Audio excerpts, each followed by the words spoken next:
America में ओशो अपने commune में ध्यान और जीवन के गहरे रहस्यों पर प्रवचन दे रहे थे। एक दिन एक प्रसिद्ध अमेरिकी महिला रिपोर्टर उनके इंटरव्यू के लिए आई। वह बहुत ही जिज्ञासु और खुले विचारों वाली महिला थी। ओशो के विचारों और उनके बोलने के अनूठे ढंग से वह पहले ही प्रभावित हो चुकी थी। जब वह ओशो के पास पहुंची तो उसने एक असामान्य लेकिन गहन प्रश्न पूछा। ओशो, पश्चिम में लोग यह मानते हैं कि जो तरीका वे अपनाते हैं वही सही है, लेकिन मैंने सुना है कि आप इसके विपरीत विचार रखते हैं। क्या आप इस पर प्रकाश डाल सकते हैं? ओशो ने हल्की मुस्कान के साथ अपनी आंखें बंद की। फिर उन्होंने बोलना शुरू किया। तुम्हारा प्रश्न बहुत रोचक है। पश्चिमी सभ्यता में कुछ भी सहज नहीं रहा। उन्होंने हर चीज को विकृत कर दिया है, यहां तक कि प्रेम को भी। क्या तुम जानती हो कि मिशनरी पोजीशन का नाम मिशनरी क्यों पड़ा? रिपोर्टर ने सिर हिलाया। हां, क्योंकि इसे चर्च ने अपनाया और प्रचारित किया। ओशो हंस पड़े। सही कहा, लेकिन जानती हो, यह पूरी दुनिया के लिए सबसे खराब और अस्वाभाविक पद्धति है। तुम्हें यह जानकर आश्चर्य होगा कि भारत में और खासतौर पर पूरे पूर्व में यह पद्धति कभी सुनी ही नहीं गई थी, जब तक कि मिशनरी यहां नहीं आए। उनके आने से पहले यहां के लोग स्त्री के सम्मान और प्रकृति के नियमों को समझते थे। ये समझते थे कि प्रेम एक कला है, न कि कोई जबरदस्ती थोपी गई क्रिया। रिपोर्टर आश्चर्यचकित थी। तो आप कहना चाहते हैं कि मिशनरी पोजीशन एक गलत तरीका है? ओशो ने सिर हिलाया। यह सिर्फ गलत नहीं बल्कि क्रूर है। देखो, स्त्री का शरीर कोमल, भावनात्मक और संवेदनशील होता है। पुरुष का शरीर कठोर, बलशाली और ऊर्जा से भरपूर होता है। जब पुरुष ऊपर होता है तो वह पूरी तरह से नियंत्रण में होता है और स्त्री एकदम निष्क्रिय रह जाती है।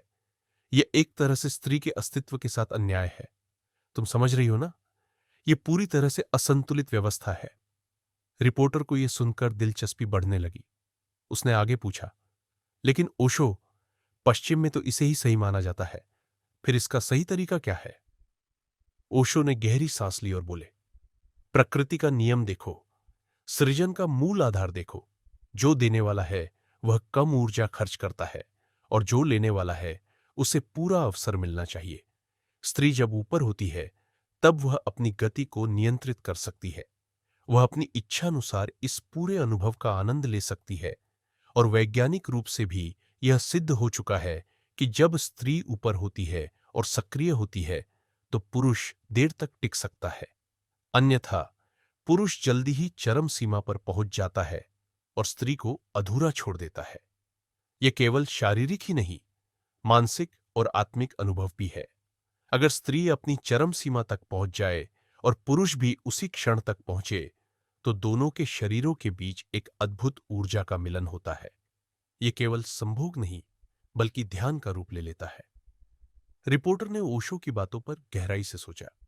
फिर वह मुस्कुराई और बोली, ओशो, आपकी बातें चौंकाने वाली है, लेकिन बहुत सार गर्भित भी।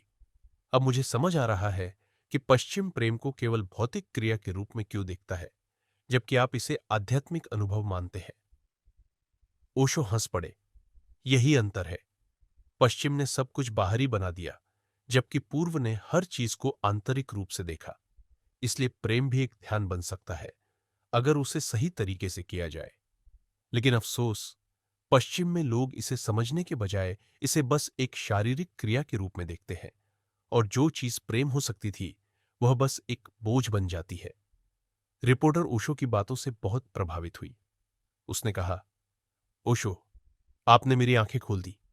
अब मैं इस विषय को एक नए दृष्टिकोण से देख सकती हूं।